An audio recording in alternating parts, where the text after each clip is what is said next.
세월이 빨라서 벌써 한 해를 마무리하는 12월의 끝자락에 서 있습니다.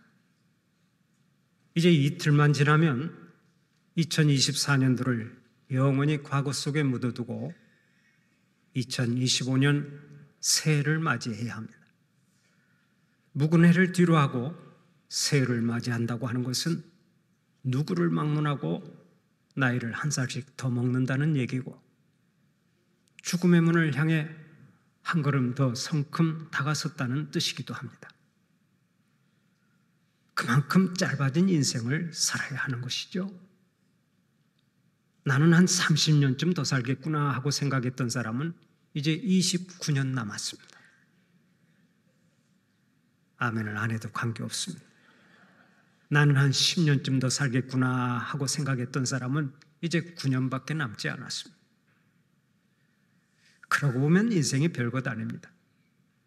우리의 연수가 70이요 강건하면 80이라고 성경은 말씀하고 있는데 이것도 얼마나 빨리 지나갑니까? 어린 시절에는 세월이 왜 이렇게 안 가나 했지만은 성인이 되면서부터는 세월이 쏜살같이 달려가는데 도무지 잡을 수가 없습니다. 어떤 사람이 성인이 되면 자기 나이 2배의 속도로 세월이 달려간다고 하더라고요. 예를 들어서 20세 때는 세월이 시속 40km로 달려가고 50세가 되면 2배로 빨리 가니까 세월이 시속 100km로 달려가고 70세가 되면 시속 140km로 달린다는 얘기입니다. 그래서 한 주간이 주일, 수요일, 금요일, 주일로 3일 만에 돌아오는 것 같다가 더 나이가 들면 주일, 수요일, 주일로 딱 이틀 만에 돌아오는 느낌을 받습니다. 세월이 너무 빨리 가는 거예요.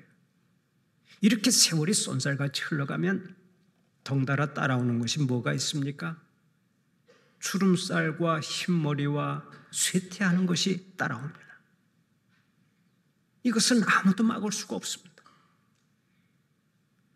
한 젊은이가 고속버스를 타고 가다 옆에 앉은 할머니에게 물었답니다. 할머니, 올해 연세가 어떻게 되시나요? 뭐라고? 할머니 올해 몇 살이나 되셨냐고요? 나 주름살. 아이고, 할머니가 농담도 잘하시네요. 주민등록증은 있으세요?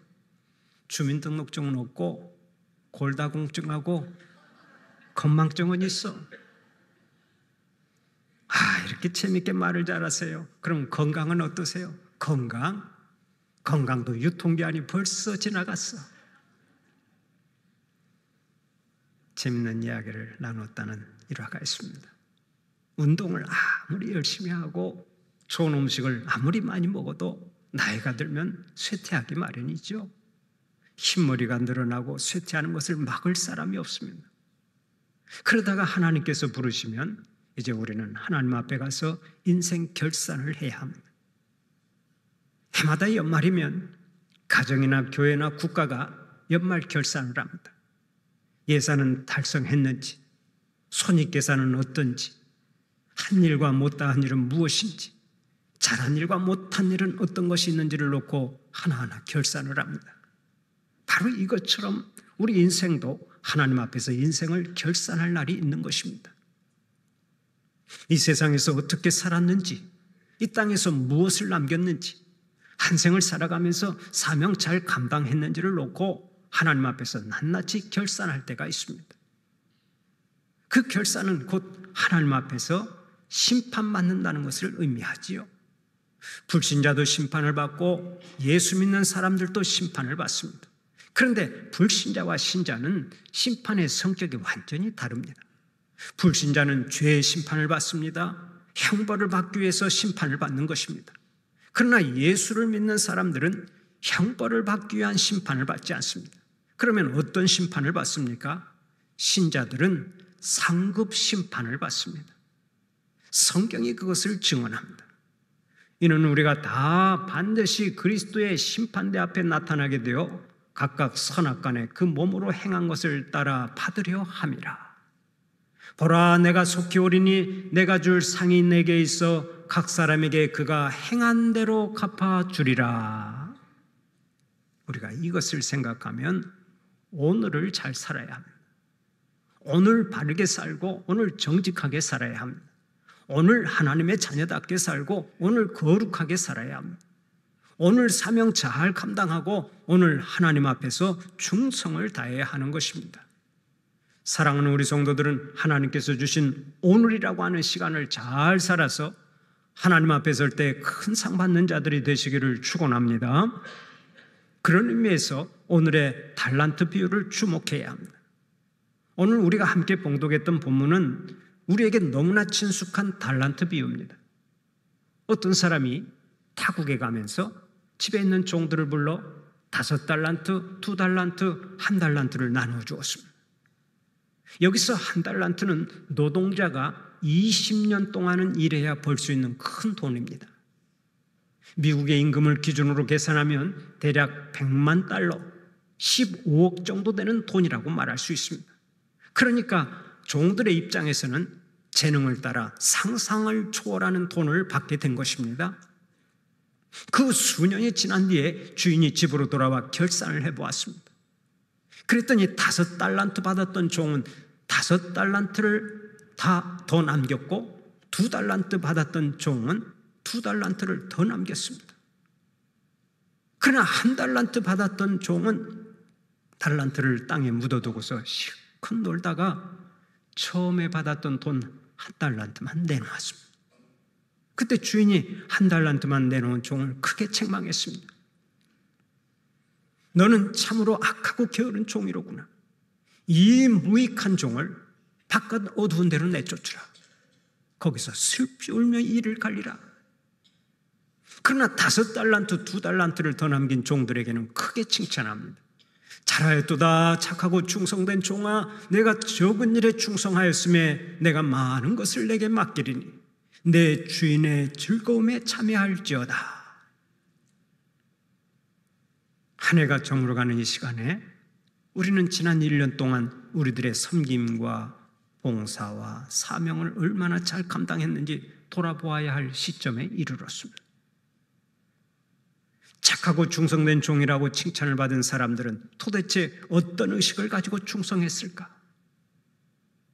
우리가 하나님 앞에서 인생 결산하는 날 똑같이 칭찬받고 큰 상을 받기 위해서 던져야 할 질문이 바로 이것입니다.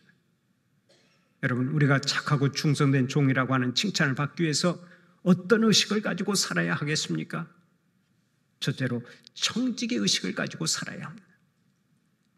오늘의 본문 14절을 보면 이렇게 말씀하고 있죠. 또 어떤 사람이 타국에 갈 때 그 종들을 불러 자기 소유를 맡김과 같으니, 주인이 먼 나라로 떠나면서 자기 종들을 불러 그들에게 자기 소유를 맡겼다고 했습니다. 그러니까 종들의 입장에서는 주인이 맡겨주신 것을 잠시 맡은 자들에 불과하다는 얘기입니다. 다시 말하면 주인이 잠시 맡긴 것이지 나의 것이 아니라는 얘기입니다. 나는 관리하는 자에 불과할 뿐입니다. 요즘 말로는 매니저에 불과한 것이요, 좀 더 고대적인 언어로 말하자면 청직이라고 할 수 있습니다. 우리는 주인이 아니라 일꾼이요 청직인 것입니다. 그런 의미에서 오늘 본문에 나오는 중요한 포인트는 절대로 얼마나 많이 맡았느냐가 아닙니다. 맡은 것을 어떻게 관리했느냐가 가장 중요한 포인트인 것입니다. 본문에 나오는 5달란트 받은 자와 2달란트 받은 자는 칭찬을 받았지만 1달란트 받은 자는 책망을 받았습니다. 여러분, 여기서 1달란트 받은 사람이 적게 남겼기 때문에 책망을 받았겠습니까? 그렇지 않습니다. 그 사람에게 맡긴 것을 제대로 관리하지 못했기 때문에 책망을 받은 것입니다. 그러면 1달란트 받은 사람이 책망을 받은 이유가 어디에 있습니까?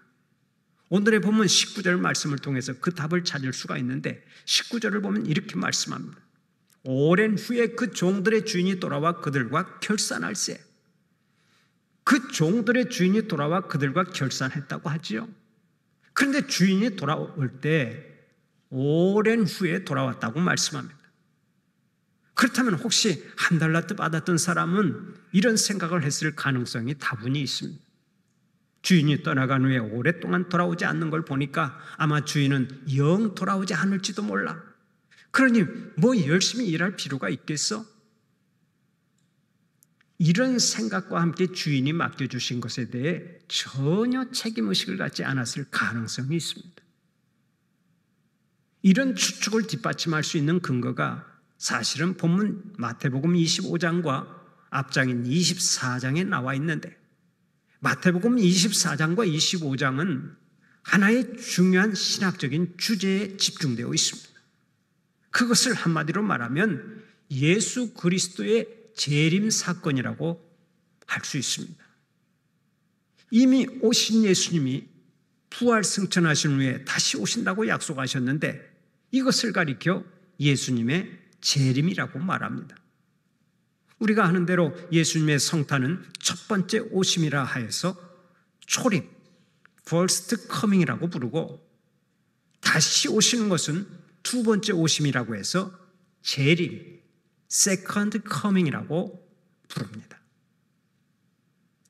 예수님의 초림이 성경의 예언대로 이루어진 것처럼 재림도 성경의 예언대로 반드시 성취될 것입니다. 성경을 연구해 보면 재림에 관한 약속이 얼마나 많은지 모릅니다. 재림의 예언이 초림의 예언보다 훨씬 더 많습니다. 재림의 예언이 구약에 1800번 나오고 신약에 300번 나오는데, 이것은 초림의 예언보다 7배나 많은 수치여서 예수님의 재림은 아주 중요한 사건임을 다시 한번 확인시켜 주는 것입니다. 사랑하는 우리 성도들은 예수님이 초림하신 것처럼 하나님의 때에 반드시 재림하실 것을 믿고 오늘을 잘 살아가시기를 바랍니다. 이론적으로만 고백하는 것이 아니라 마음으로 믿고 재림을 대비한 삶을 살아가는 자들이 되시기를 바랍니다. 예수님이 재림하실 때 나는 주님의 심판대 앞에 선다라고 하는 의식을 가지고 있는 사람은 하루하루를 허투루 살지 않습니다. 예수님이 언제 재림하실지 모르니까 그날을 대비해서 항상 오늘 최선을 다해 살아가는 것입니다. 언제 역사의 종말이 오고 나 개인의 종말이 올지 모르니까 하나님 앞에서 부끄럽지 않은 삶을 살아간다는 말씀입니다. 본문에서 주인이 종들에게 달란트를 맡기듯이 하나님께서는 우리에게도 많은 것을 맡겨주셨습니다. 시간도 맡겨주시고 돈도 맡겨주시고 재능도 맡겨주시고 은사도 맡겨주시고 또 우리의 몸도 맡겨주셨습니다. 하나님의 영광을 위해 살아가라고 우리 한 사람 한 사람에게 귀한 것들을 주신 것입니다. 그렇다면 우리가 얼마나 많은 시간을 갖고 있느냐가 중요한 것이 아니라 맡겨주신 시간을 어떻게 사용하고 있느냐 하는 것이 중요하겠죠. 내가 가진 돈이 얼마나 많으냐 하는 것이 중요한 것이 아니라 나에게 맡겨진 돈을 가지고 어떻게 살았느냐 하는 것이 중요하겠죠. 내가 얼마나 많은 재능과 달란트를 갖고 있느냐 하는 것이 중요한 것이 아닙니다. 좋은 달란트와 탁월한 재능을 갖고서 어떻게 살았느냐 하는 것이 중요한 것입니다. 왜 그렇습니까? 마지막 날 하나님께서는 나에게 맡겨주신 것들을 어떻게 관리했느냐 하고 물으실 것이기 때문입니다. 그때가 되면 우리는 둘 중에 하나가 됩니다. 착하고 충성된 종이 되든지 아니면 악하고 게으른 종이 되든지 둘 중에 하나가 되는 것입니다. 마지막 날 하나님 앞에서 인생 결산을 할 때 착하고 충성된 종아 네가 잘하였도다 하는 칭찬 듣고 영광의 멸관을 받아 쓰기 위해서 오늘도 청지기의 의식을 가지고 죽도록 충성하는 주님의 자녀들이 되시기를 간절히 축원합니다. 두 번째로 하나님을 믿고 성실하게 살아야 합니다. 오늘의 본문에 나오는 주인은 다른 5달란트와 2달란트를 더 남긴 종들을 이렇게 칭찬합니다. 착하고 충성된 종아 내가 적은 일에 충성하였음에 내가 많은 것을 내게 맡기리니 내 주인의 즐거움에 참여할지어다.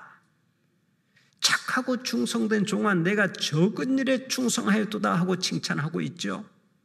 여기서 충성이라고 하는 말이 2번 나오는데 이 단어가 헬라어로는 피스토스이고 영어로는 faithful로 번역되어 있습니다. 그러니까 충성이라고 하는 말은 신뢰할 만한, 믿을 만한이라는 의미를 가지고 있습니다. 한마디로 말하면 믿음직스럽다는 얘기인데, 믿음직스럽다고 하는 칭찬은 꼭 그 사람의 성실성을 칭찬하는 것입니다. 다른 사람에게 보여주기 위해서 일하는 척하거나 요령을 부리는 사람들이 많은데 이 종들은 그렇지 않다는 거예요. 두 명의 종들은 신실하신 주인을 믿고 끝까지 성실하게 일했습니다. 바로 이것 때문에 착하고 충성된 종아, 네가 잘하였도다 하고 칭찬을 받은 것입니다. 마찬가지입니다. 우리들도 하나님의 신실하심을 확실히 믿고 성실하게 일할 때 하나님께서 우리를 칭찬해 주실 줄 믿으시기 바랍니다. 우리가 사는 세상은 사람을 믿지 못하는 세상입니다. 그렇기 때문에 세상은 더욱더 성실한 사람을 찾습니다. 그러면 우리가 어떻게 해야 성실한 사람이 될 수 있습니까? 우리들의 성실의 문제는 크리스찬인 내가 성실한 사람이 되자 하는 결단으로부터 시작되는 것이 아닙니다.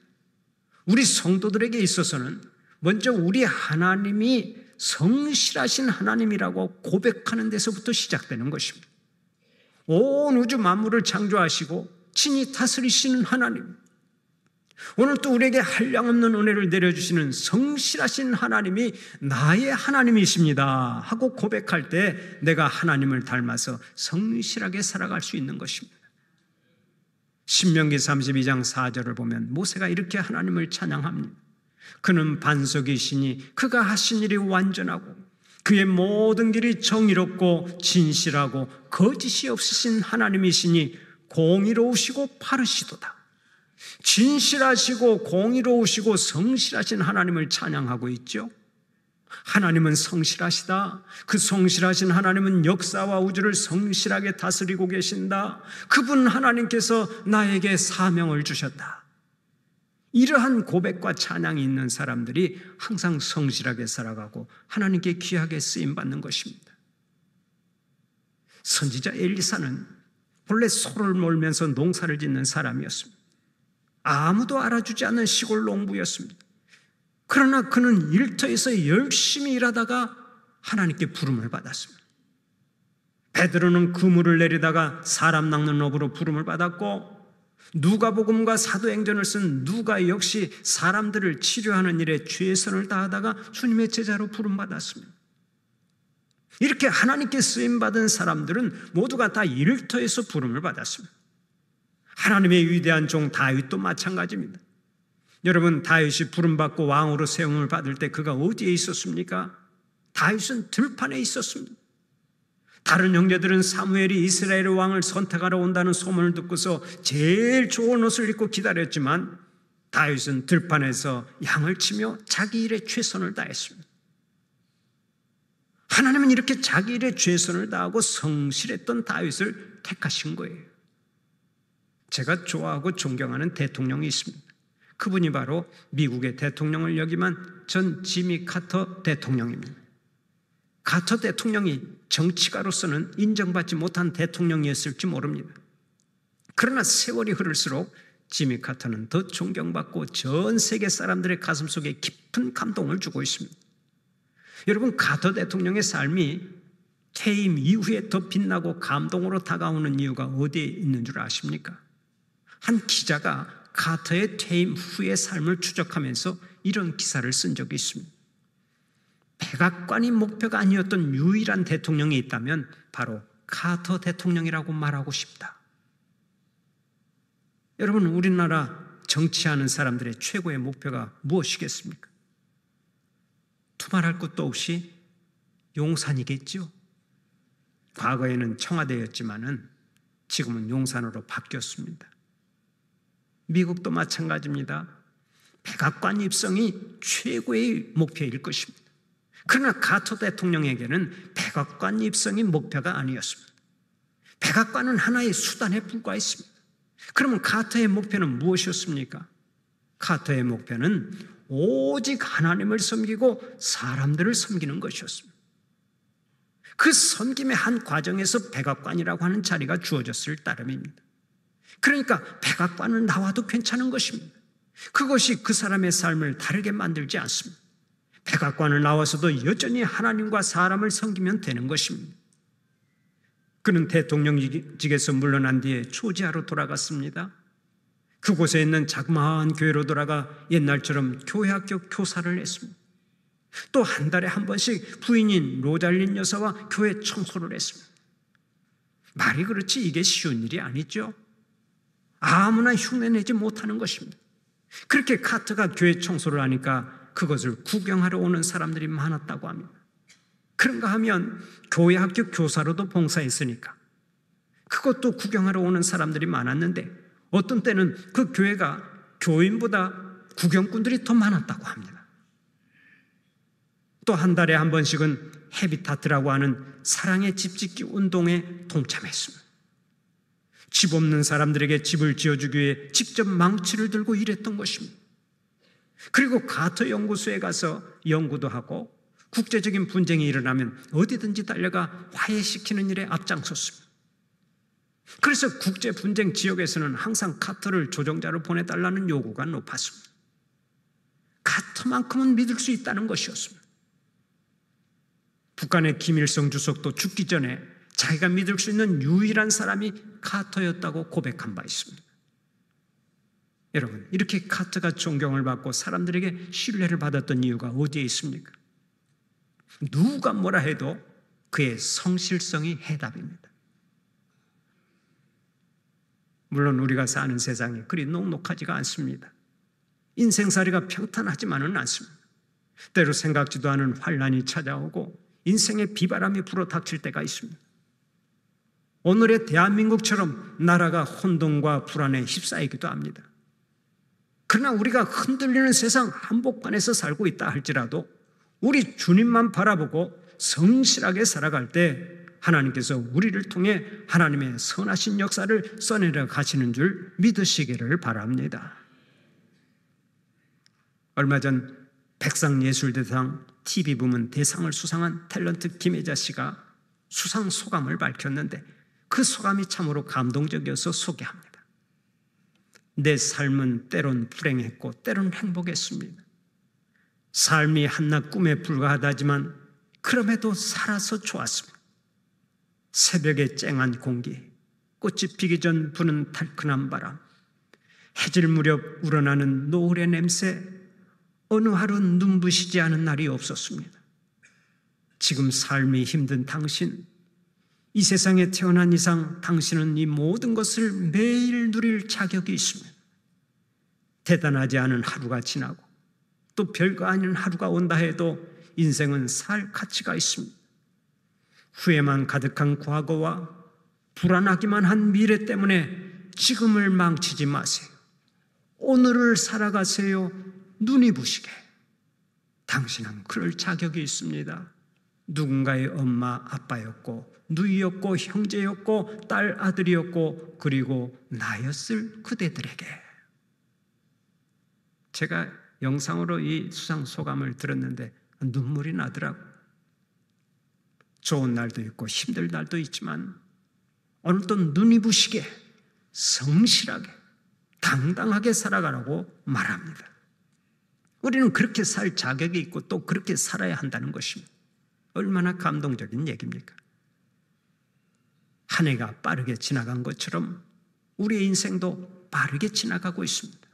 우리가 유수와 같은 인생을 다 살고 나면 창조주요 심판주가 되시는 하나님 앞에 서서 우리 인생을 결산해야 합니다.